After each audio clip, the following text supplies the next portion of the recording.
Estamos refletindo sobre a Páscoa e hoje eu estou maravilhada com o texto que eu encontrei em 1 Pedro, capítulo 2, do versículo 23 ao 25, que nos diz assim: Quando insultado, não revidava, quando sofria, não fazia ameaças, mas entregava-se àquele que julga com justiça. Ele mesmo levou em seu corpo os nossos pecados sobre o madeiro, a fim de que morrêssemos para os pecados e vivêssemos para a justiça. Por suas feridas vocês foram curados, pois vocês eram como ovelhas desgarradas, mas agora se converteram ao pastor e bispo de suas almas. Deus tem um plano para as pessoas quebradas pelo pecado. Ele anseia por nos curar. Jesus levou todas as nossas transgressões sobre si mesmo ali na cruz. O propósito sacrificial de Cristo, sua morte em nosso lugar, era para lidar com os nossos pecados e perdoá-los. O sacrifício de Cristo nos justifica com Deus e nos leva a um relacionamento profundo com Ele. Por causa das nossas transgressões, o que Jesus fez por nós, o seu sofrimento traz nossa libertação e o seu castigo traz a nossa cura. O texto de 1 Pedro 2, do 23 até o 25, começa falando sobre as atitudes de Jesus.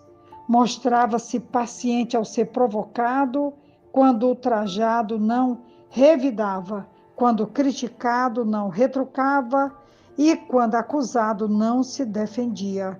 Era maravilhosamente desprovido do anseio de se justificar. Quando maltratado, não fazia ameaças.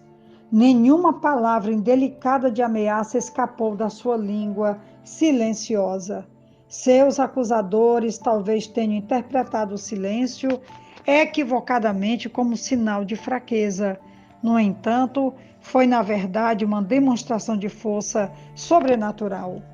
De onde ele tirou os recursos para se manter impassível diante de tamanha afronta injustificada? De sua confiança no Deus que julga retamente. E como seguidores de Cristo, somos chamados a fazer o mesmo. Abrir mão da vingança, abrir mão de deixar que a ira, a fúria, o desejo de vingança domine a nossa vida e entregarmos a Deus essa causa, porque Ele realmente é quem nos justifica, porque foi Ele que realmente justificou Jesus. O texto de 1 Pedro 2, o versículo 24, vai nos dizer de forma extraordinária, uma referência lá a Isaías 53, ele diz: Ele mesmo levou em seu corpo os nossos pecados sobre o madeiro, a fim de que morrêssemos para os pecados e vivêssemos para a justiça. Por suas feridas, vocês foram curados. Além de serem exemplares, os sofrimentos do Salvador foram expiatórios. Não podemos imitar esse aspecto do seu sofrimento. E Pedro não sugere que devamos.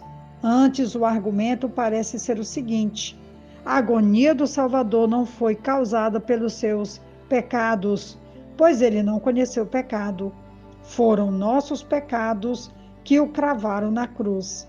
Uma vez que ele sofreu por nossos pecados, de uma vez por todas, não devemos jamais nos colocar numa situação em que também tenhamos de sofrer por eles.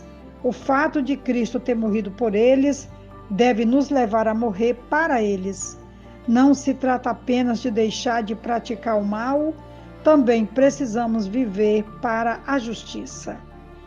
Por suas chagas fostes sarados. No original, a palavra chagas é usada no singular, indicando que seu corpo se transformou numa única e imensa ferida. Que atitude devemos assumir em relação ao pecado, tendo em vista o Salvador haver pago um preço tão alto para curar-nos? Teodoreto de Ciro observou: eis um método novo e incomum de cura. O médico pagou o preço e o enfermo recebeu a cura.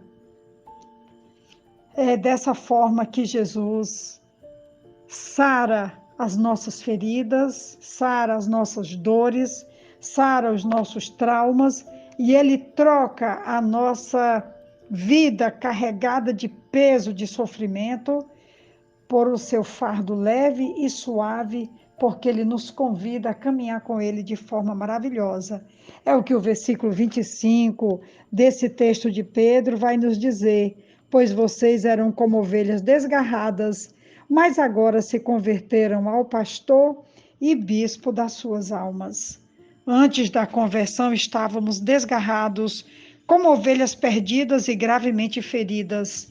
A menção a ovelhas nessa passagem é a última de 6 referências a Isaías 53, como eu já citei anteriormente. Cristo sofreu em nosso lugar. É uma citação de Isaías 53, 4 e 5. O qual não cometeu pecado, nem dolo algum se achou em sua boca. Isaías 53, 9. Quando ultrajado, não revidava com o traje. Isaías 53, 7. Carregando ele mesmo em seu corpo sobre o madeiro os nossos pecados. Isaías 53, 4 e 11. Por suas chagas fostes sarados. Isaías 53, 5. Porque estáveis desgarrados como ovelhas. Isaías 53, 6. Quando somos salvos, voltamos para o bom pastor que deu a vida por suas ovelhas, como diz João 10, 11. O maravilhoso pastor que cuida com ternura incansável do rebanho pelo qual ele derramou seu sangue, dando a sua vida e nos trazendo de volta para um relacionamento profundo com o nosso Pai. Que palavra preciosa, e o que deve gerar em nosso coração profunda gratidão por tudo que Jesus fez, pelo que Ele faz e pelo que Ele continuará fazendo até a sua volta. Que Deus nos abençoe, uma ótima reflexão, e que Deus nos visite ainda mais, trazendo esse sentimento de gratidão profunda e as memórias do que Jesus fez e continua fazendo por nós. Deus nos abençoe. Amém.